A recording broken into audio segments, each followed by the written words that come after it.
Salut les bons copains, bienvenue sur ce nouvel épisode de La Bonne Copine. Je suis trop contente d'être avec vous. J'ai quelque chose à vous annoncer. Après 24 ans de séparation, le 19 mars 2026 à 17h04 heure de Paris, j'ai rencontré ma maman biologique pour la première fois. J'ai rencontré ma maman le 19 mars. C'est incroyable, je suis très heureuse et je suis très émue de faire cet épisode et vous raconter du coup l'histoire de ma maman et de moi et vous raconter nos retrouvailles.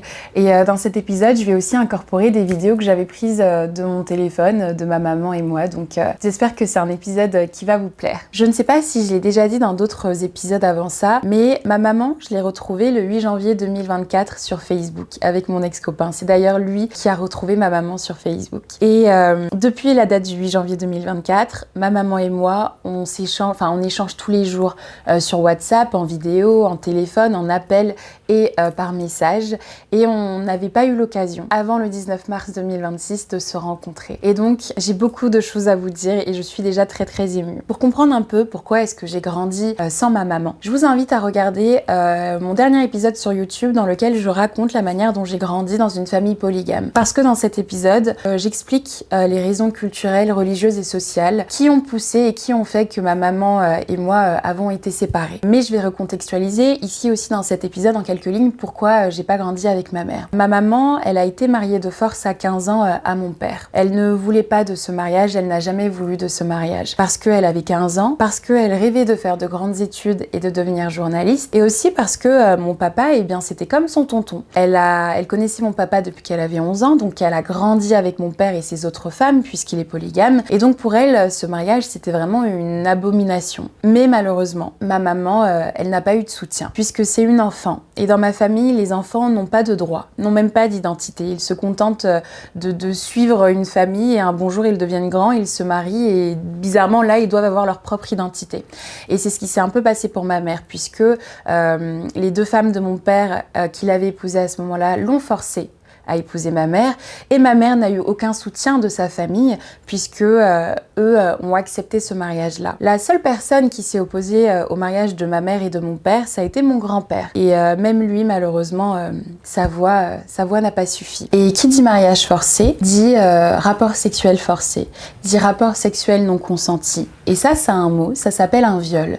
Et du coup, à la suite de ces viols que ma mère elle a vécu de la part de mon père, elle est tombée enceinte de moi. Quand elle est tombée enceinte de moi, moi je suis née le 1er avril. Et ma mère, elle est née le 9 avril. Et donc 8 jours après ma naissance, ma mère a soufflé sur ses 16 bougies. Quelques mois après ma naissance, ma maman, elle a voulu fuir avec moi. Donc du haut de ses 16 ans, elle a préparé un petit sac avec des couches, avec des biberons, avec du lait et un peu d'argent. Et elle m'a prise pour qu'on fuit cette famille, pour qu'elle fuit ce mariage où elle souffre, qu'elle ne voulait pas et qui n'a même aucune valeur légale, et pour que moi, je ne grandisse pas dans cette ambiance familiale-là. Mais on a très vite rattrapé ma mère et on lui a fait comprendre que si elle voulait partir, elle peut partir, mais que moi je devais rester avec mon père parce que selon notre culture, j'appartiens à mon père. Et ça a été très compliqué pour ma mère et une fois qu'elle a formulé son désir de partir, il y a eu des négociations. À la fin de ces négociations, on a accepté de rendre sa liberté à ma mère et de l'envoyer au Sénégal pour qu'elle puisse reprendre ses études. Mais on a aussi décidé que le temps qu'elle fasse ses études, on allait me placer dans la maison de la première femme de mon père. Et ma mère ne voulait pas de base parce que la première femme de mon père, elle était aussi maltraitante avec elle. Et la première femme de mon père lui a dit deux arguments qui ont fait que finalement ma mère elle a cédé malgré elle. La première femme lui a dit que elle et ma mère sont les deux seules Congolaises de la famille, tout le reste sont des Maliens. Et que si c'est elle qui me garde moi, qui m'élève moi pendant que ma mère fait ses études, elle va pouvoir m'inculquer comment eux ont grandi dans leur maison congolaise traditionnelle. Elle a aussi dit à ma mère que les autres femmes de mon père ne voulaient pas de moi, ne m'aimaient pas. Donc ça veut dire que comme elles ne m'aiment pas, elles vont vouloir aussi très vite se débarrasser de moi. Ça veut dire que potentiellement, le jour où j'aurai mes règles, elles feront en sorte qu'on me donne très vite en mariage. Et donc si ma mère ne veut pas que ce soit le destin de sa fille, elle n'a qu'à accepter que ce soit elle qui la récupère. Et ça a été très difficile. Ma mère a beaucoup pleuré et puis finalement, elle a fini par céder. Mais avant de me laisser, ma mère a quand même répété qu'elle n'abandonne pas sa fille, qu'elle ne donne pas sa fille, qu'elle veut juste aller à l'école. Et Et du coup, quand ma mère est partie, j'avais 1 an et demi, 2 ans. Au début, quand ma mère elle est partie au Sénégal, elle avait le droit de m'appeler autant de fois qu'elle le voulait. Et à ce moment-là, j'ai 2 ans, 3 ans, donc je ne sais pas parler, on ne peut pas tenir de discussion ensemble, mais elle m'appelle quand même tout le temps pour entendre ma voix. Et puis un bon jour, ma belle-mère, du coup, chez qui on m'avait placée, a profité du fait que, vous voyez, quand ma mère elle m'a accouchée, elle a 15 ans. Et elle ne savait pas, et personne ne lui a dit que quand tu accouches un enfant, il faut aller à la mairie faire un acte de naissance. Il faut déclarer ton enfant. Et donc ma mère, qui ne savait pas ça quand elle était petite, ne m'a jamais déclaré. Et du coup, ma belle-mère, qui a su ça, est allée à la mairie et a fait une déclaration tardive de naissance. Et ma belle-mère s'est inscrite sur mon acte de naissance comme ma mère. Donc la folie totale. Elle s'est inscrite comme ma mère et elle a mis mon père comme mon père. Et elle ne l'a jamais dit. Et quelques temps plus tard, du coup, après avoir fait ce faux acte de naissance dans lequel elle s'inscrit comme ma belle-mère m'emmène en France avec ses enfants. Et c'est quand on est arrivé en France que il n'y a plus jamais eu de contact avec ma mère. Ça a commencé graduellement. Au début, ma mère, elle allait appeler et ma belle-mère allait lui dire « Ah, Aïcha, elle dort, Aïcha, elle dort, Aïcha, elle dort, Aïcha, elle dort. » Et ma maman commençait à s'inquiéter. Et elle disait « Mais à chaque fois que j'appelle pour parler à mon enfant, vous me dites qu'elle dort. Réveillez-la, passez-la moi. Ou mettez le téléphone à côté de sa bouche, de son nez pour que j'entende la voix de mon enfant. » Et ma belle-mère disait non et elle raccrochait. Et puis quelques temps plus tard, c'était mon anniversaire, donc c'était le 1er avril. Ma mère appelle pour pouvoir me souhaiter joyeux anniversaire. Et là, ma belle-mère, elle pète un plomb. Et elle dit, tu appelles Aïcha pour lui souhaiter joyeux anniversaire, mais tu n'appelles jamais mes enfants pour leur souhaiter leur joyeux anniversaire. Donc, le jour où tu pourras appeler pour souhaiter l'anniversaire de mes 7 enfants, eh bien c'est ce même jour-là aussi que je t'autoriserai à souhaiter joyeux anniversaire à Aïcha au téléphone. Et là, ma mère, elle s'effondre et elle comprend un peu que là, ma belle-mère, elle m'a un peu kidnappée, quoi. Du coup, elle va voir mon père et elle lui dit, écoute, je vous ai pas donné mon enfant, j'ai pas abandonné mon enfant, vous m'avez forcé à laisser mon enfant le temps de faire mes études, elle est en France et même en France, je ne peux plus lui parler et maintenant je ne peux plus lui souhaiter même bon anniversaire. Et mon père, comme il est tout le temps, il essaye un peu d'apaiser, il appelle ma belle-mère et ma belle-mère lui explique. Elle lui dit, écoute, c'est compliqué parce que nous, on vit en France. Et en France, il y a ce qu'on appelle le droit des enfants. Et les enfants sont très protégés et très surveillés. Si je laisse Aïcha parler avec sa mère au téléphone, peut-être qu'un jour, Aïcha, elle ira dire à l'école qu'en fait, elle a une autre mère, etc. Et ça va attirer le regard des services sociaux. Et en fait, on va arracher Aïcha, on va la placer dans une famille et on va m'arracher les enfants et on va les placer à la DAS. Donc, elle nourrit un espèce de truc de peur. Donc, mon père prend peur et il essaye de faire comprendre à ma mère qu'il faut qu'elle se calme, qu'elle soit patiente. Et puis, au fur et à mesure, eh bien, le contact a été totalement coupé. Ma belle-mère a fini même par bloquer le numéro de ma mère après lui avoir soutiré pas mal d'argent en lui disant que je tombais malade alors que je n'avais rien, etc., etc. Elle a fini par la bloquer. Et un jour, ma mère, elle se rend compte que ma belle-mère l'a bloquée. Et du coup, elle va voir mon père en pleurs. Elle fait une crise de panique et elle stresse. Et là, ma belle-mère débloque ma mère et elle l'appelle et elle lui dit « Tu continues de faire tout ce cirque. Ta fille Aïcha, elle est dans ma main, elle est dans ma maison. Si je décide d'empoisonner un jour Aïcha, ce sera tant pis pour toi. » Et là, ma mère prend peur. Mon père essaye un peu de menacer ma belle-mère, mais rien n'y fait. Et puis finalement, le contact est bloqué avec tout le monde. Et en plus de ça, ma belle-mère commence à avoir des problèmes de couple avec mon père et elle veut le divorce. Elle ne veut plus de ce mariage. Et mon père lui demande de lui renvoyer les enfants au Congo. Ma belle-mère refuse. Mon père demande alors qu'on me renvoie juste moi pour qu'on me donne à ma mère. Ma belle-mère refuse. Au début, elle acceptait un peu en échange de certaines sommes d'argent. Elle inventait qu'il fallait 4 000 € pour refaire un passeport, etc., etc., etc. Donc après avoir soutiré beaucoup d'argent à mon père, elle a fini par bloquer aussi mon père et me garder dans sa maison un peu prisonnière, quoi. Bref, ça c'est un peu l'histoire du début, de comment ça s'est fait et comment le contact s'est brisé avec ma maman. Je n'ai pas grandi en sachant que j'étais semi-adoptée. Mais en même temps, je savais qu'il y avait quelque chose qui clochait parce que que ma belle-mère, elle me violait, elle abusait sexuellement de moi, mais aussi elle me tabassait, elle me maltraitait. Et je voyais bien qu'elle traitait ses enfants d'une façon et qu'elle me traitait pas comme ses enfants. Donc même depuis petite, je trouvais toujours qu'il y avait un flou autour de qui je suis et de qu'est-ce que je fais dans cette famille, parce que finalement, on ne me considère même pas comme un membre de la famille. Le 20 mai 2018, il y a une tante qui est venue à la maison pour passer quelques jours.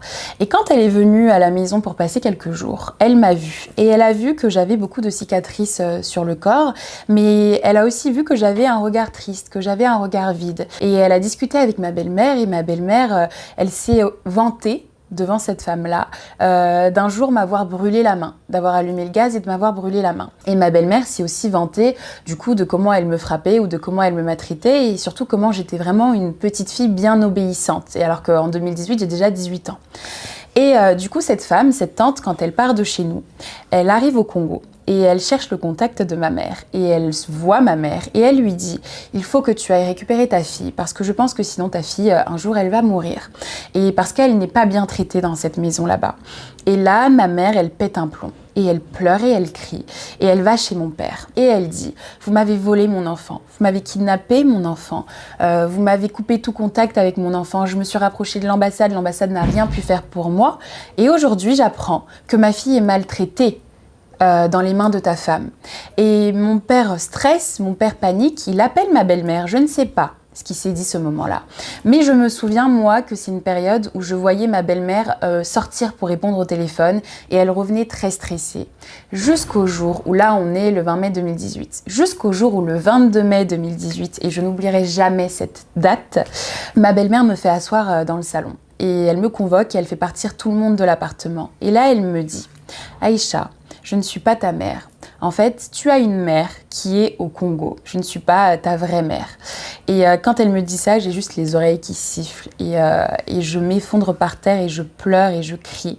J'ai même pas le temps de comprendre ce qui arrive, qu'elle me dit que j'ai déjà vu une fois ma mère biologique. Elle m'explique qu'une fois, quand on était parti au Congo-Brazzaville en 2012, il y a une femme qu'elle m'a montrée et elle m'avait dit que cette femme c'était ma tante. Et elle me dit, tu te rappelles cette femme que je t'ai dit qui était ta tante ? Et en fait, c'est ta mère. Et là, je repense à cette jeune femme que j'avais vue qui avait l'âge de mes grandes sœurs et qui avait les mêmes yeux que moi, et je me souviens que quand on s'était regardé, ma mère a crié, elle a pleuré et elle s'est évanouie, on l'a sortie de la maison et après je l'ai plus vue pendant quelques temps et après je l'ai très vite vue mais jamais tout seul, on n'avait jamais le droit d'être toute seule. Et je comprends du coup que mon Dieu, cette tante en fait c'est ma maman, et je me mets à pleurer et je me mets à crier et ma belle-mère elle m'arrête tout de suite dans mes émotions et elle me dit: Aïcha, ça ne change rien. C'est moi ta mère, c'est moi qui t'ai élevée. Et tu me dois tout, c'est grâce à moi si tu es en France. Elle m'explique aussi que sa famille lui avait mise en garde contre le fait de me récupérer. Elle m'a dit, tu sais Aïcha, les enfants adoptés, on dit que c'est les enfants les plus ingrats. Parce que tu t'occupes d'eux, mais ils finissent toujours par vouloir rencontrer leurs vrais parents. Donc Aïcha, à toi de prouver au monde entier que toi tu n'es pas comme ces ingrats-là, que toi tu m'es loyale. Et à ce moment-là, elle me dit aussi de bloquer. Elle me donne le numéro de téléphone de ma mère. Je tremble et elle me dit tu bloques son numéro. Elle me donne le numéro de téléphone de mon père et elle me dit tu bloques aussi ton père. Et ça a été très difficile. J'ai beaucoup pleuré, c'était une période terrible et en plus 3 semaines après je devais passer mes épreuves de bac quoi. J'ai quand même eu mon bac avec mention, mais mon Dieu, je ne sais pas par quelle force d'esprit j'ai pu tenir à ce moment-là. Après la date du 22 mai 2018, la vie continue comme si on ne venait pas de m'annoncer que j'avais une mère qui m'attendait depuis tout ce temps. Donc c'était un peu compliqué et puis surtout aussi ma belle-mère, elle est beaucoup rentrée dans ma tête, elle a beaucoup utilisé de la manipulation, elle m'a beaucoup dit que j'étais un enfant qui portait malheur, que c'est pour ça que ma maman m'a laissée et que c'est pour ça aussi que j'étais née très maigre parce que je savais déjà depuis que j'étais dans le ventre de ma mère que je n'avais pas ma place ici. Donc des paroles très violentes et très graves qui ont fait que j'ai accepté j'ai accepté du coup de ne pas contacter ma mère et de bloquer mon père et de bloquer le numéro de ma mère avec qui j'ai jamais parlé, mais de quand même bloquer son numéro. Donc c'était très particulier. Et là, on arrive en 2024. On arrive en 2024, donc il y a 2 ans, et je suis en couple avec un garçon et je lui dis que j'ai une maman biologique et que j'ai vraiment envie de la rencontrer et que là, il y a tout mon corps et tout mon cœur et tout mon sang qui demande à rencontrer cette maman qui est la mienne. Et il m'encourage et il me dit, Aïcha, on va lui écrire. Je dis ça à mon copain de l'époque, le lundi, et le mardi, par contre, je refuse. J'ai peur. Et je lui dis, mais tu comprends pas. Si ma belle-mère l'apprend, elle va me tuer, elle va me dire que je suis pas loyale, on va m'accuser d'être un enfant qui porte malheur, qui n'a pas de valeur, qui n'a pas de loyauté envers ceux qui les ont élevés. Et il me dit, Aïcha, mais c'est ta mère, tu as le droit de prendre contact avec elle. Et ça dure un peu comme ça pendant des mois et des mois et des mois, jusqu'au moment où un jour, je lui dis, je suis prête à contacter ma maman. Et là, je me pose avec lui et on est sur son téléphone. Et c'est lui qui cherche. Il cherche. Du coup, j'ai un visage, je sais à quoi elle ressemble parce que je sais que du coup, c'est la femme que j'avais vue en 2012. Je connais son prénom. Je donne à mon copain à ce moment-là. Et c'est lui qui cherche. Il cherche et il passe 1h30 à scruter tous les profils Facebook. Et à un moment donné, il me regarde. Il a les larmes aux yeux et il me dit, Aïcha, c'est elle ta mère. Et il me montre son profil Facebook. Et là, je me rappelle que je tremblais et je prends son téléphone comme ça en tremblant et je regarde je suis émue. Et je regarde le téléphone et je vois la photo de profil et je vois que c'est ma mère. En fait, j'ai su que c'était elle. J'ai vu dans ses yeux, on a les mêmes yeux, on a le même regard et on a même un peu la même tristesse dans les yeux. Et je lui dis oui, c'est elle. Et on regarde le Facebook de ma mère et là, je lâche un cri. Mais un cri, mais qui est venu du fond du cœur parce que je me rends compte quand je descends sur le feed Facebook de ma mère que à chacun de mes anniversaires, elle laissait un petit texte sur sa page. Elle écrivait aujourd'hui ma fille a 15 ans, aujourd'hui ma fille a 13 ans. Aujourd'hui, ma fille a 17 ans. Aujourd'hui, ma fille a 18 ans. Et dans tous les commentaires, je voyais des gens qui disaient « Courage, tu retrouveras un jour ta fille. » Et là, ça a été très difficile pour moi. Oh là là, faut pas que je pleure, faut pas que je pleure. Ça a été très difficile émotionnellement parce que je me suis dit « Mais mon Dieu, peut-être que c'est moi qui suis à l'envers ou le monde est à l'envers, je ne sais pas, mais c'est quoi ça ? Qui est cette mère que je ne connais pas, qui n'a jamais cessé de m'aimer, qui fait à chacun de mes anniversaires des publications sur Facebook. Elle se souvient donc que je suis née le 1er avril, elle ne m'a pas laissée, elle ne m'a pas abandonnée comme ma belle-mère me l'a dit en 2018, elle ne m'a pas détestée et c'était très difficile. Et je prends la main de mon copain à ce moment-là et j'appuie sur ajouter en ami.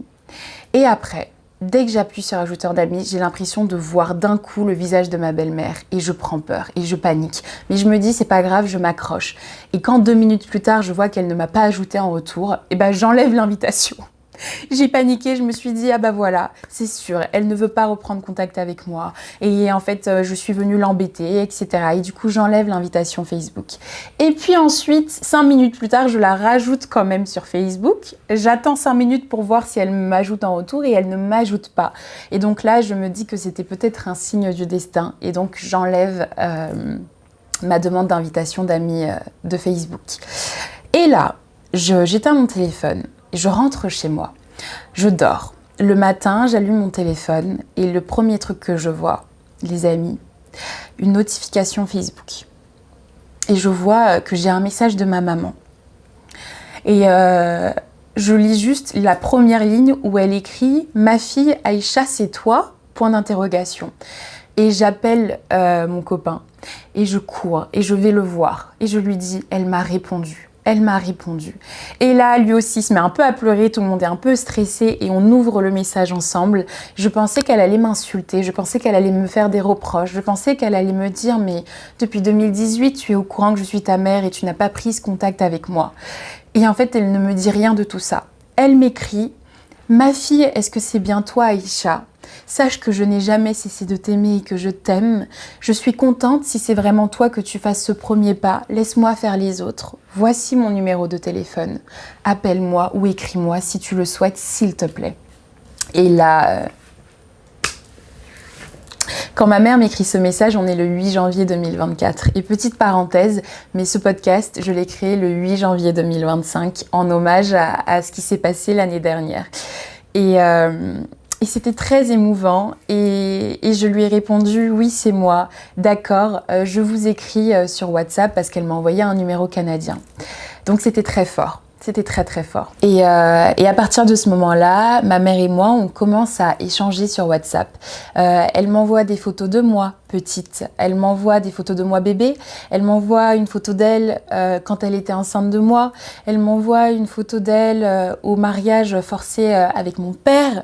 Elle m'envoie une photo d'elle quand elle m'a accouchée et que je suis dans mon berceau.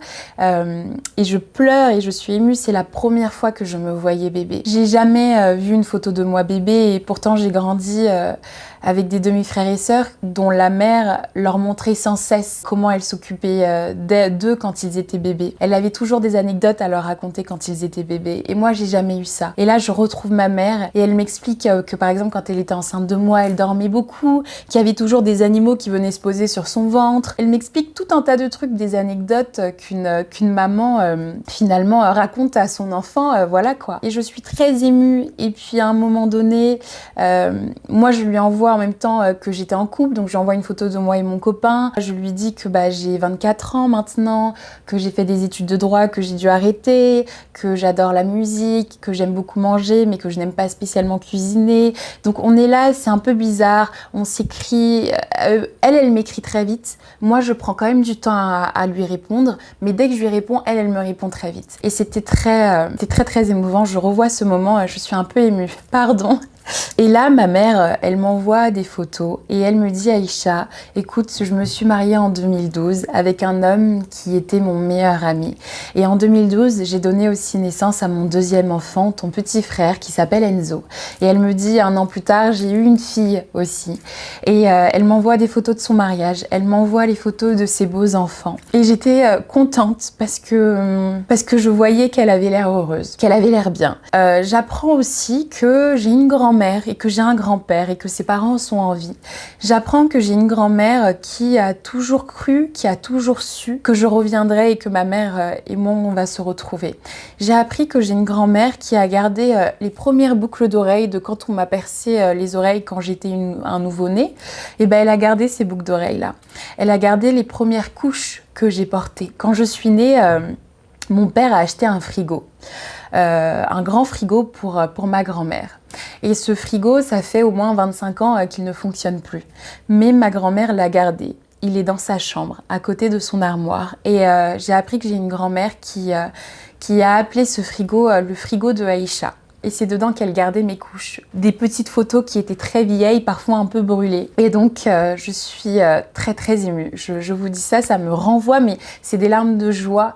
Ma voix tremble, mais c'est de l'amour et de la joie. Mais peut-être que vous allez me trouver ingrate ou bizarre, mais à ce moment-là, quand j'apprends toutes ces informations-là, eh bien c'est trop pour moi. Je ne réponds plus aux messages de ma mère. Je suis trop paniquée. J'ai l'impression que en fait je vis dans une simulation, je sais pas où je suis, mais là je ne comprends plus ce qui se passe. Je ne comprenais pas plutôt comment est-ce que j'ai pu grandir sans amour, que j'ai pu grandir dans les viols et la maltraitance et la violence. J'ai toujours cru, on m'a toujours appris que je devais mendier l'amour, puisque même quand on me frappait, je devais lui dire merci, je devais dire à ma belle-mère merci quand elle finissait de me frapper. Et là, je comprends qu'en fait, j'ai une mère qui me dit que tous ses enfants sont au courant qu'ils ont une grande sœur, mais que leur grande sœur, pour l'instant, elle ne les connaît pas.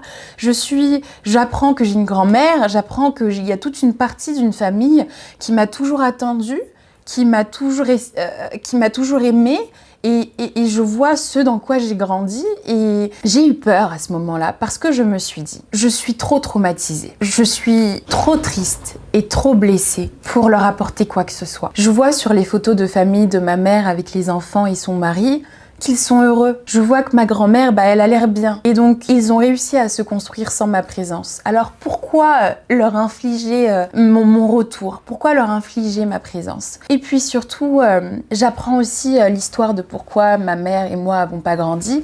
Et j'apprends aussi, du coup, que je suis née suite au viol de mon père à ma mère. Et pour moi, là, c'est une énième claque que je me prends dans la tête parce que c'est venu un peu confirmer tout ce que ma belle-mère me disait quand elle me disait que j'étais un enfant de malheur. Et je comprenais que du coup, je vais pleurer. C'est très difficile quand on sait qu'on est un enfant issu d'un viol. Parce que le seul truc que j'ai dit à ma mère avant de ne plus lui parler pendant une semaine, c'était « Pourquoi tu m'as pas avorté, maman? Pourquoi tu t'es embêtée à accoucher alors que tu avais que 15 ans?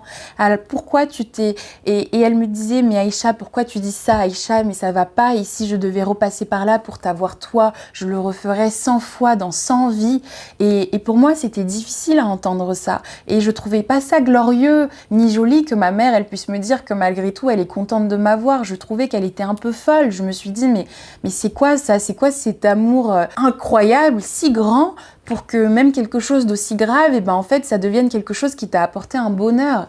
Et j'avais honte d'être en face d'elle. Je me disais peut-être que quand elle me voit ou quand elle me regarde ou quand elle reçoit mes messages, en fait, elle va se souvenir de mon père, puisque je ressemble aussi à mon père. Et du coup, ça va lui rappeler ce qu'elle a vécu dans cette maison. Et donc, le seul truc que je puisse faire pour l'aider à ce moment-là, selon moi, c'est de ne plus lui parler. Et ça a été l'erreur que j'ai faite parce que ma mère, elle a très très mal vécu que je ne réponde pas à ses messages pendant une semaine. Elle a paniqué, elle a refait des crises parce que pour elle, elle reperdait sa fille. Et pour moi, je rajoutais de la peine à ma mère. Donc c'était très particulier comme période. Les retrouver avec ma maman, c'était à la fois très beau et aussi très douloureux parce que c'est venu réveiller beaucoup de choses en moi.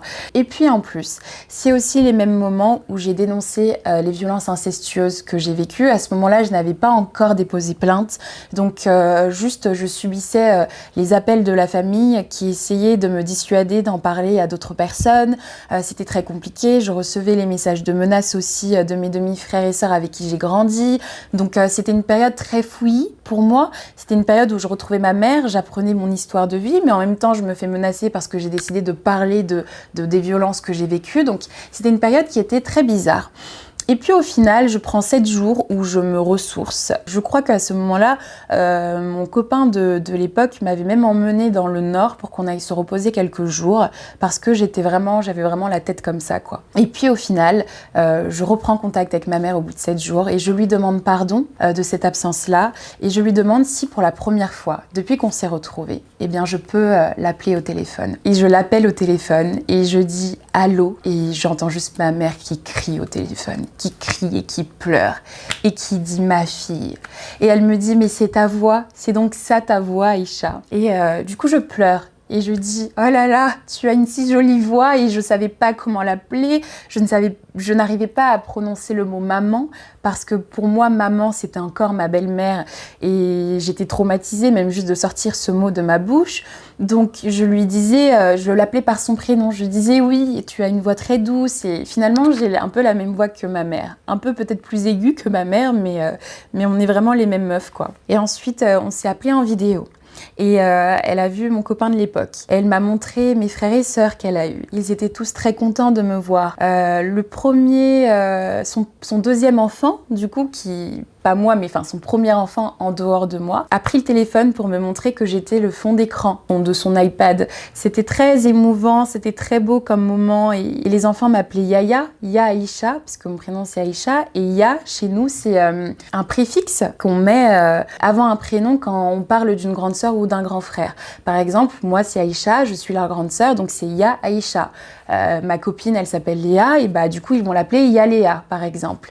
Et donc, c'était très beau. J'ai reçu beaucoup, beaucoup d'amour. Mais pour être aussi totalement honnête avec vous, les bons copains, j'ai eu aussi un peu le seum. J'ai ressenti de la jalousie. envers mes petits frères et sœurs parce que je voyais à quel point notre mère est aimante, à quel point notre mère est douce, à quel point notre mère, elle fait attention à eux, elle est là, ils sont choyés, on leur donne beaucoup d'amour, ils sont protégés. Et j'étais un peu jalouse parce que je me disais, ça aurait pu être moi aussi. Et moi, j'ai pas eu ça, donc j'ai le seum. Et quand j'ai commencé à comprendre que je ressentais de la jalousie, j'ai encore coupé contact avec ma maman parce que j'avais peur d'être une mauvaise personne.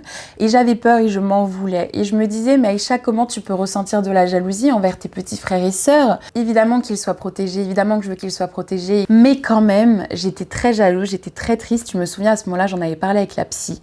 Et après, j'ai eu le courage aussi d'appeler ma mère.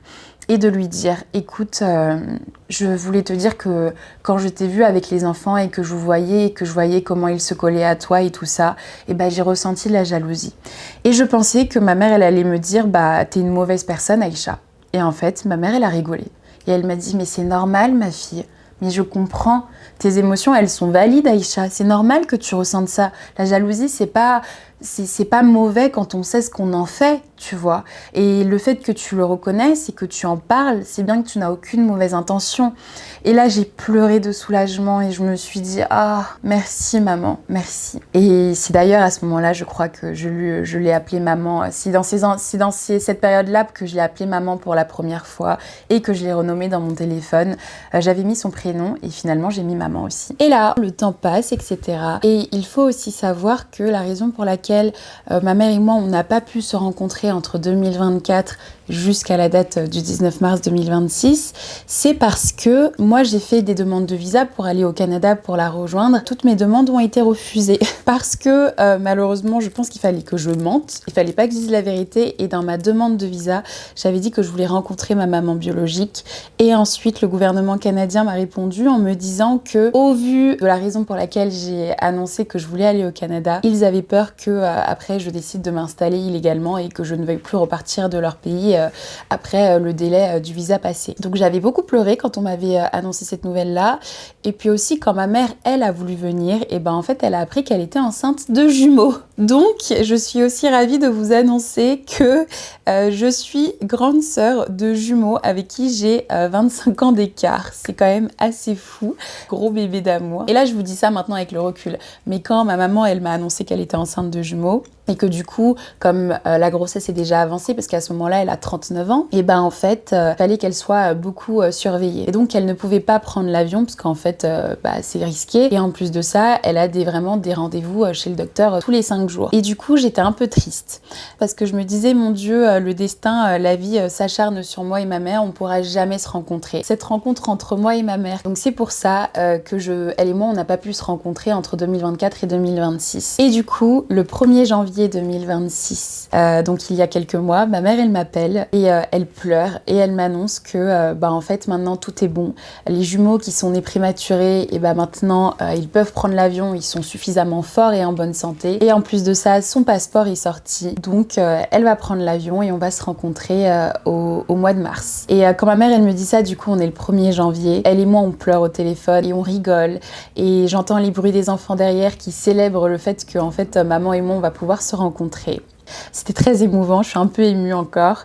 Et quand je raccroche avec ma mère, en fait, je suis posée sur mon lit et je regarde le mur. Et là, je me mets à pleurer. Parce que je me rends compte qu'en fait, tout devient réel. Là où on avait réussi à établir une relation à distance, là, je vais devoir faire face à ma mère. Et là où à distance, quand je me sens un peu submergée, comme je vous ai raconté les exemples et tout ça, je réponds plus au téléphone et ça suffit.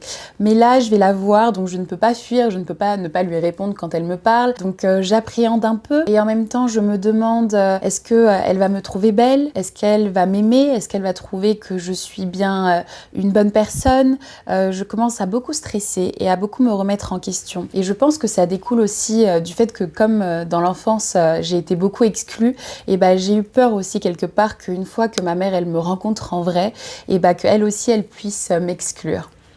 Et vous allez trouver ça fou, mais je me suis même regardée dans le miroir et je me suis dit peut-être qu'il faudrait que je perde un peu de poids pour que je sois belle. C'était très bizarre comme émotion qui me sont venues quand j'ai su que ma mère elle allait arriver en mars. Et j'ai aussi pleuré parce que je trouvais que on était en janvier, février, mars, que 2 mois plus tard c'était beaucoup trop long et je comprenais pas pourquoi et je pleurais et je me disais mais en fait c'est dans 2 mois, c'est encore trop long, mon Dieu, c'est insupportable. Entre janvier et mars, du coup, je suis passée par tout type d'émotions. Un matin, je me réveille et je suis la plus heureuse du monde parce que je vais pouvoir embrasser ma maman. Je vais savoir quelle odeur elle a, ma maman. Je vais pouvoir entendre de vive voix, en vrai, le timbre de son rire, le timbre de sa voix.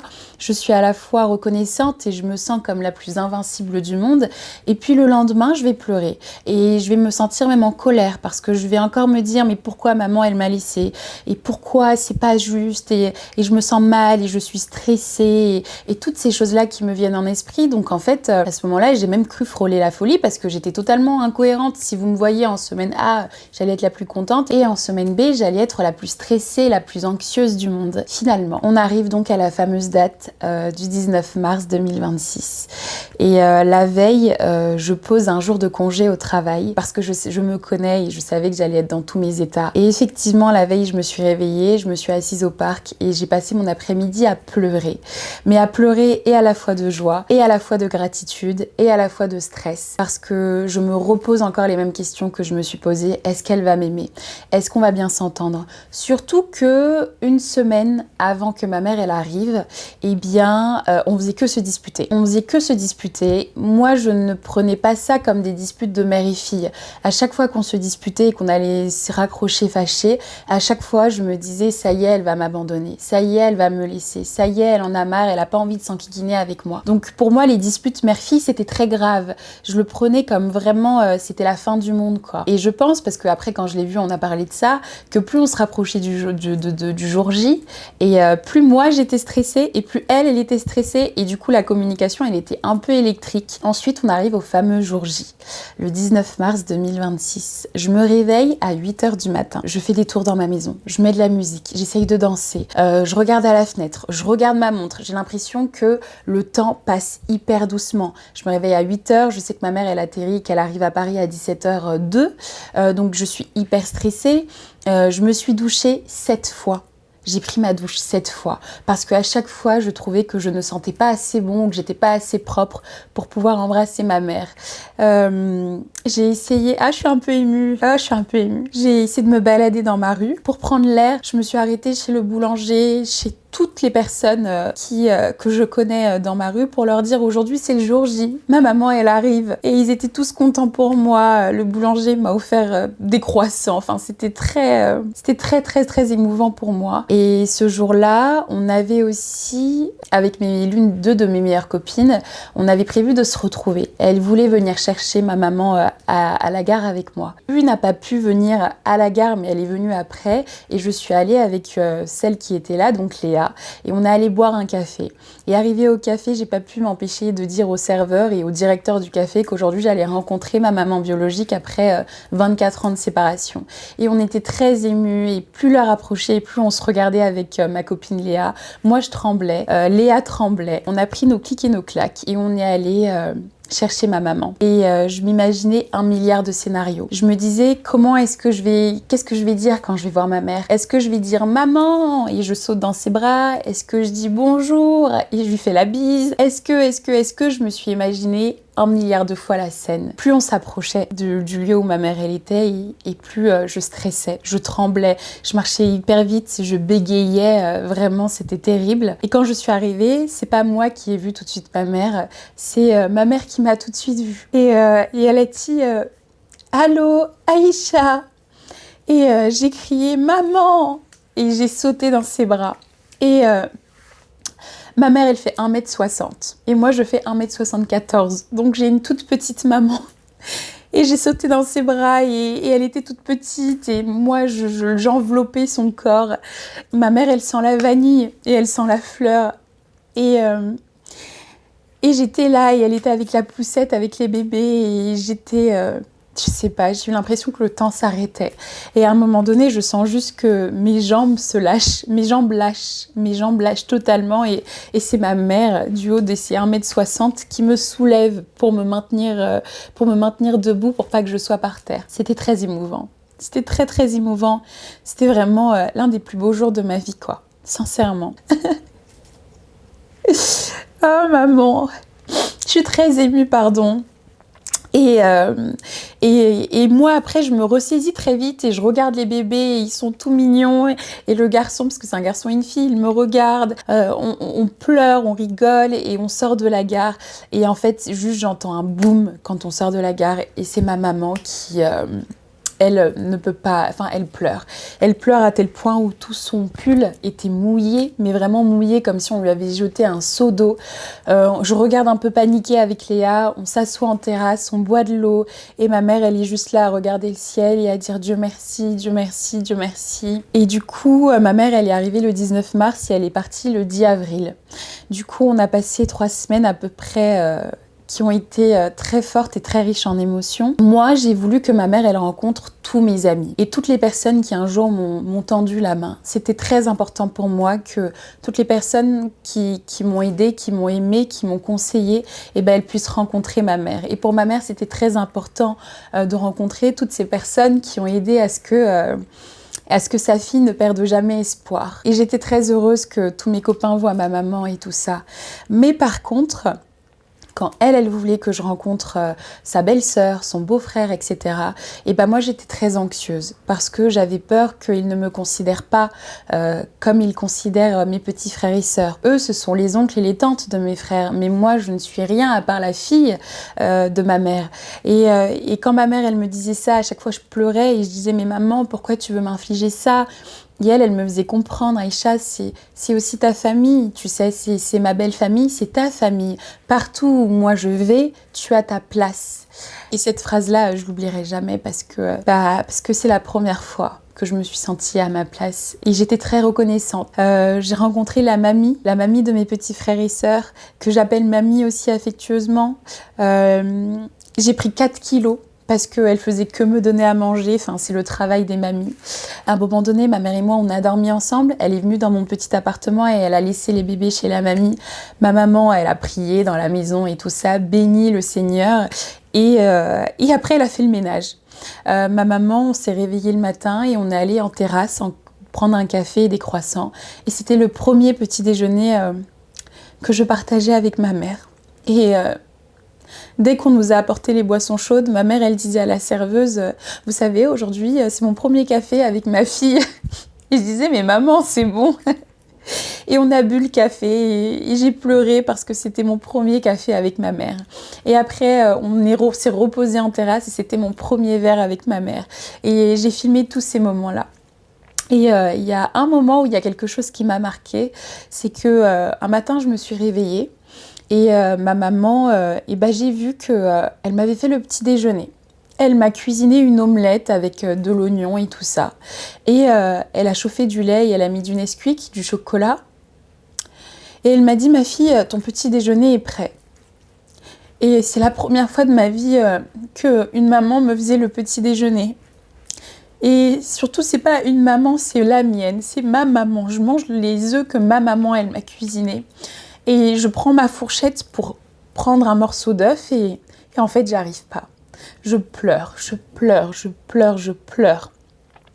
Et ma mère, elle panique et je lui dis « Maman, tu te rends compte, c'est le premier plat que tu me cuisines, moi, à 25 ans et demi. C'est le premier plat que tu me cuisines. » Et elle aussi, elle pleure.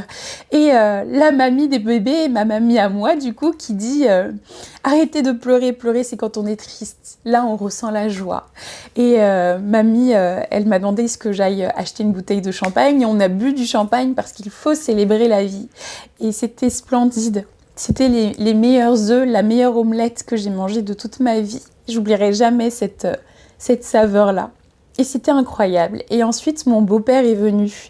Et j'étais très anxieuse de rester avec lui parce que, encore une fois, j'avais peur que peut-être il ne m'aime pas ou peut-être qu'il puisse penser que, en réalité, j'ai un motif caché et que secrètement, j'aimerais que ma mère revienne avec mon père. Alors que, mon Dieu, quoi, pitié, non.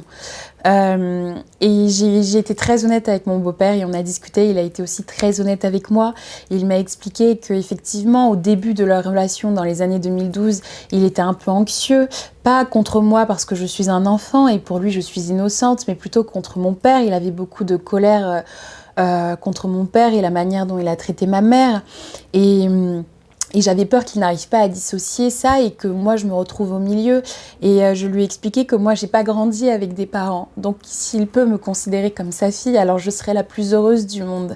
Et c'était très émouvant. Et après il m'a invitée au restaurant. Enfin, il m'a offert des cadeaux. Ma mère, elle m'a offert plein de trucs pour mon appartement. Enfin, tout était incroyable. Mais en même temps, à un moment donné, il a fallu aussi que pendant une journée, je ne vois pas ma mère parce que je me sentais submergée. C'était beaucoup trop d'informations pour moi. Vous voyez, j'ai été habituée à mendier l'amour. J'ai été habituée à me réconforter toute seule, à me donner du courage toute seule. J'ai commencé à me trouver belle, mais parce que je me regardais dans le miroir et pendant 1 heure, je me répétais que j'étais belle. Et là, je rencontre ma maman qui me dit que je suis la plus belle du monde, qui me regarde. J'ai l'impression d'être Einstein parce qu'à chaque fois que je parle, à chaque fois que je vais réparer quelque chose, la machine à café, son téléphone, elle va me regarder et elle va dire mais j'ai la fille la plus intelligente du monde. Et c'était tellement de compliments. Vous savez, ma mère, elle m'a dit Aïcha, moi j'ai besoin que tu ne fasses rien à part vivre et être mon enfant et je t'aime pour ce que tu es et je t'aime tellement. Tu ne peux pas te rendre compte à quel point toi tu m'as sauvé la vie, Aïcha. Et quand ma mère, elle me dit ça, j'ai l'impression qu'elle me ment. Je suis issue d'un viol. En quoi je t'ai sauvé la vie? Au contraire, je suis venue rajouter du fardeau à ta vie. Et elle me dit, mais pas du tout. Parce que si j'ai tenu, si j'ai pas pris des décisions drastiques dans la vie, c'est parce que je savais qu'un jour, je retrouverais ma fille. Et je voulais, que ma fille soit fière de moi.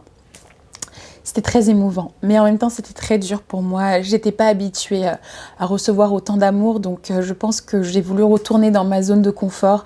Et ma zone de confort, c'est quand je suis isolée et que je suis toute seule.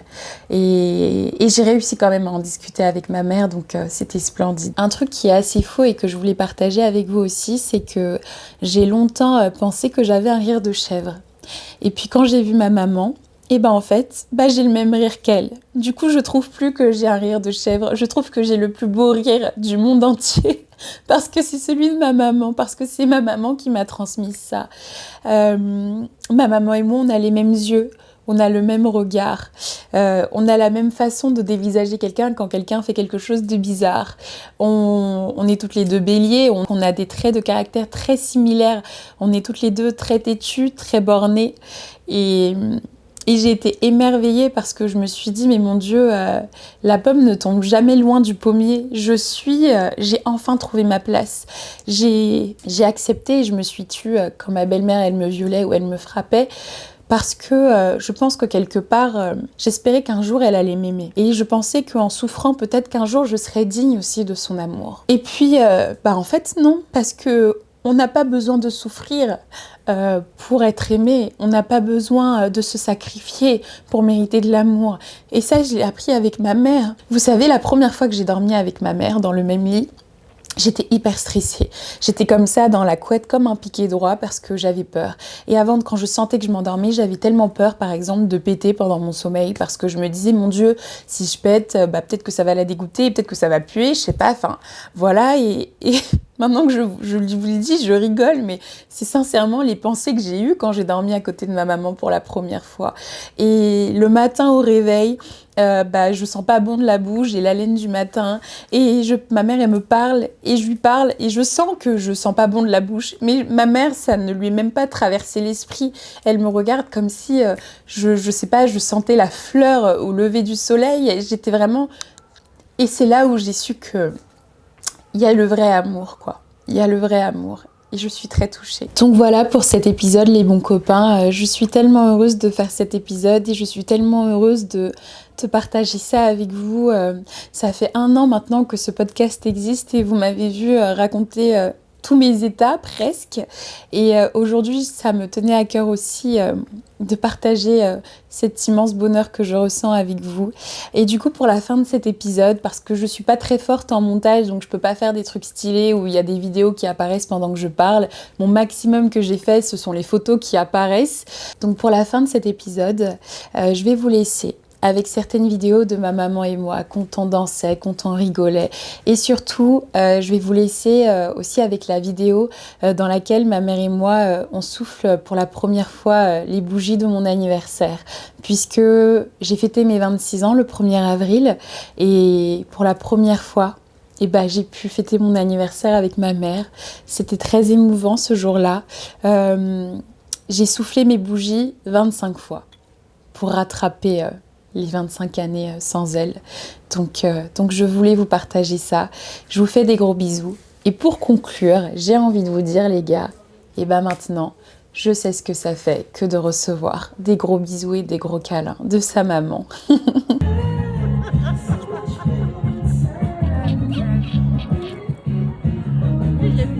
Là, j'ai cassé.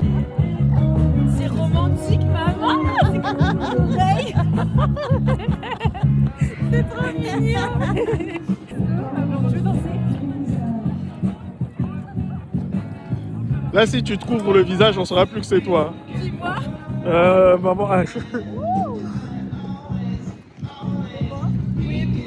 M'accorder cette bague. Avec le rêve de mes parents. Mourir sans voir la France est un péché. Moi, c'était tout à l'heure, il me dit que j'attends les photos, tu sais pas aller faire le pèlerinage.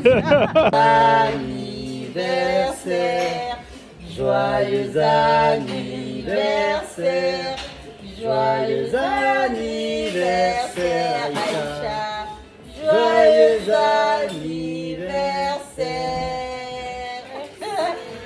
Oh, merci, merci. Ça se voit pas que vous avez 62 ans. Hein. Vas-y, fais un peu, mon bébé.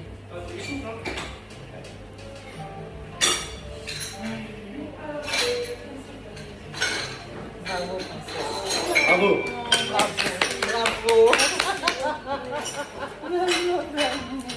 Je t'aime, mon bébé. Je t'aime, je t'aime, je t'aime, je t'aime.